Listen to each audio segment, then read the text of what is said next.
So, here we are, podcast number, I don't know what it is anymore, I've lost count of them all. 4? Yeah, I think it is. No idea. With my mate Lynn Golden. Hello. Let's go back to the beginning, because I'd like to know, you moved to Cornwall, you've been here, 30 years? 35 years maybe. Right. From art school. Why Cornwall? What brought you down here? We came down for the summer and stayed. Really? Those freaky days when you could just float and do whatever you like. Rucksacks and a guitar and stayed. Really, literally. I'd finished art school, Pete had finished uni, and so we hadn't set up any jobs or house or family. Oh, so were you able to make any money from the art straight away, right on the off kick, or did you have to job it a bit? all sorts of waitressing and jobs like that. Okay. For a little while until we moved over here. That was on the north coast, Perranporth, and then moved over here 30 years ago. Right. And just gradually since then. So I've been a working artist for probably 27 years, something like that. Going back to your art, have you always, is it always been pastels that you've worked towards? Has that been your favourite medium since day one? I tried everything at art school, and certainly was given a set of pastels many years ago and really enjoyed them. I like the fact that they're instant, they're pure pigment on your fingers really. There's no mixing, so you have to have a finite number of colours, of course, which you don't have with paint. So you can't mix? You can layer a little bit, but it gets muddy after a while. So really every mark has to count, which is what I like about them. Okay. And you have to compromise with choice of colour sometimes, which again is quite a nice structure to a choice of mark making. It's quite good because that's what gets your sort of there's certain colours that are very Lynn Golden colours, aren't they? Probably. The purples very much and the turquoises. No, but I guess that comes from just you know, the choices that are there. The actual ones that are there, right. Yeah, sure.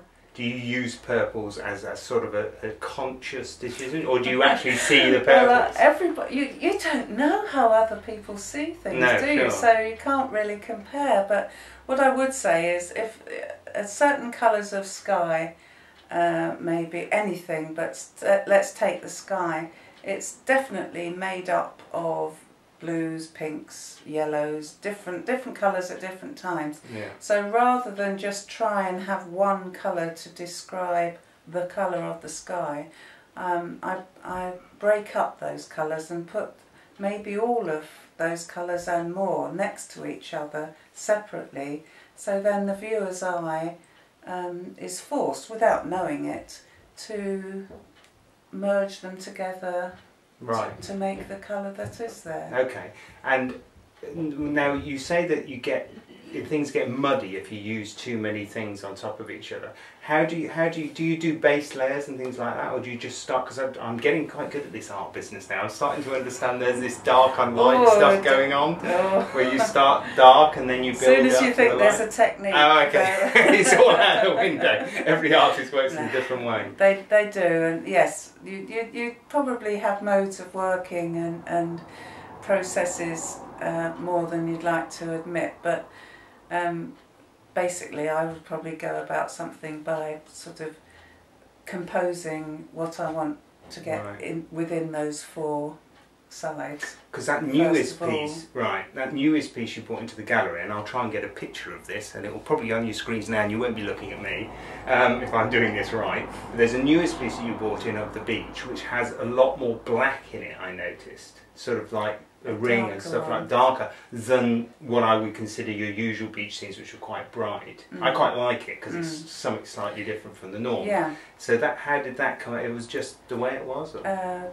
It's a much dark. I was struggling in those days on the beach when it wasn't a blazing hot day and you get the warm yellows and oranges, and the pastel doesn't lie. I mean, it may tell little white lies, but it doesn't really lie. I think that my painting anyway is reacting, making marks to what I see there, okay. And then making a picture from those marks. And so on a sunny day I'd go out and be making marks, not really totally aware of why I'm making certain marks, but just responding to what's there. I come home and it has something of the day to it. Right. Just the truth and of also the day. the ground that I work on, sometimes I choose a sort of mauvey, grey, blue, mouldy colour to work on, and other times it may be a salmon red that I work on, as long as it's a when you say work on, that's a background colour? That's the base, that the colour of the board, yeah, right, okay. yeah, the ground.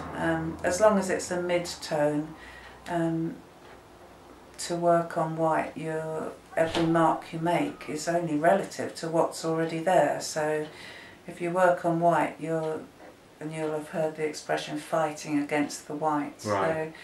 So it's nice to have a mid-tone at least to work against, so you can go up and down those tonal scales. Right. You were, and I don't want to use the word rep because it sounds like you were selling them door to door, but you were the Rowney, is it Gala Rowney rep or whatever? It was nothing to do with selling them. No, sure. Obviously, pastels. what do you call it? You were the figurehead or the...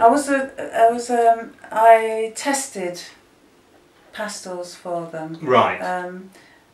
Take you them were out there in the field, and any of their new concoctions or new colours, I would test and report back to them how they felt, how soft they were or hard they were, and the colours, and put colour ranges together for landscape or still life, or just put different ranges of colours together for their little sets. Okay, and why you spend a hell of a lot of time, you love beach scenes, that's probably arguably some of your most famous, I would imagine, isn't it? And certainly in the gallery I get asked about it a lot. Different times, any nice or decent weather I do like to be outside, and I have to paint. I'm just useless at trying to do them indoors landscape, so all the answers and the inspiration is out there for me, and so I paint outside a lot of the time, and then in foul weather and when I've got a project of still life on, then it'll be in the studio. So they're quite different. They may seem quite different things, but the constant is that I'm always working from the subject, from what's in front of me. And lastly, I just wanted to touch on, you started a few years ago going to Barbados and started getting it. That was about the same time, wasn't it? Or what? Maybe it was exactly the time that you started using the leaf stuff in your I had used it before, but it just seemed so pertinent to just using it to get the feel of the bright light that is out there, and certainly did several years, and it became stronger and stronger with it, and then started using it more back here as well. Right. And so now it's become a sort of a staple now of your part, percentage of your work. I'll usually, whatever flowers I set up, I'll usually do a pastel first, and then if I feel that I want to take it further and abstract it further, then do maybe another version with paint and the leaf. Right, and that's acrylics, isn't it? Yeah, yeah. Great. Well, there we have it, I think. We tightened that one quite nicely in. Hopefully we won't have to do too much editing on this. Thank you very much, Lynn Golden, everyone.